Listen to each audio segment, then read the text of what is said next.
Hello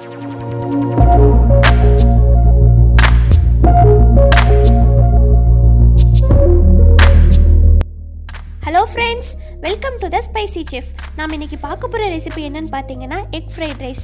பொதுவாக fried ரைஸ்னாவே எல்லாத்துக்கும் ரொம்ப பிடிக்குங்க. அதுவும் இந்த எக் ஃப்ரைட் ரைஸ் செஞ்சு கொடுத்தீங்கன்னா குழந்தைங்களாம் விரும்பி சாப்பிடுவாங்க. ஸோ வீடியோ ஸ்கிப் பண்ணாமல் பாருங்கள். வீடியோக்குள்ளே போகிறதுக்கு முன்னாடி நம்ம சேனல் நீங்கள் சப்ஸ்கிரைப் பண்ணாமல் இருந்தீங்கன்னா மறக்காமல் சப்ஸ்கிரைப் பண்ணிடுங்க. பக்கத்தில் இருக்க பெல் ஐக்கானையும் ப்ரெஸ் பண்ணிடுங்க. அப்போ தான் நான் டெய்லி அப்டேட் பண்ணுற வீடியோஸ் எல்லாம் உங்களுக்கு நோட்டிஃபிகேஷனாக வரும். வாங்க நம்ம இப்போ ஃப்ரைட் ரைஸ் எப்படி பண்ணுறதுன்னு பார்க்கலாம். நான் கடாயில் 2 டேபிள் ஸ்பூன் அளவுக்கு கடலை எண்ணெய் சேர்த்துக்கிறேங்க.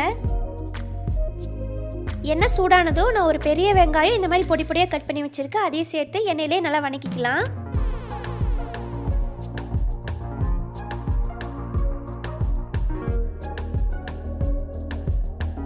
இது கூட நான் ஒரு கேப்சிகம் பொடி பொடியாக கட் பண்ணி வச்சுருக்கேங்க. அதையும் சேர்த்துக்கலாம்.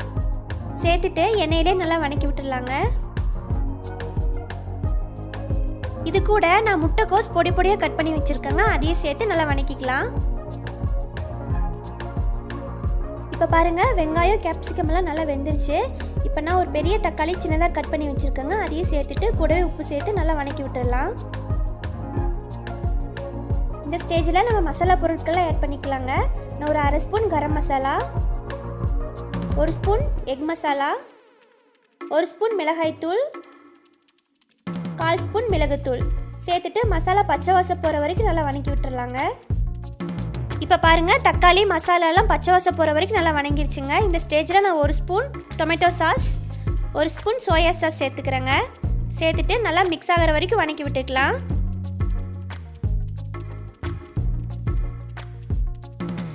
சாஸ் எல்லாம் நல்லா ஃபுல்லாக ஸ்ப்ரெட் ஆகி வணங்கிருச்சுங்க. இந்த ஸ்டேஜில் 4 முட்டை நான் உடச்சி ஊற்றிக்கிறேன்.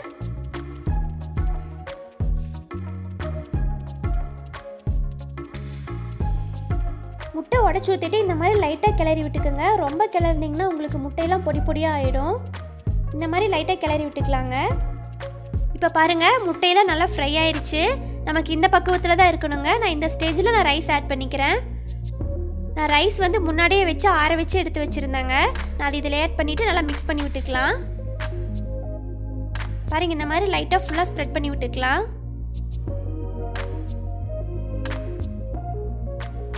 கடைசியாக இதில் கொஞ்சம் கொத்தமல்லி தழை தூவி ஒரு டைம் நல்லா கிளறி விட்டு அடுப்பு ஆஃப் பண்ணிக்கலாங்க.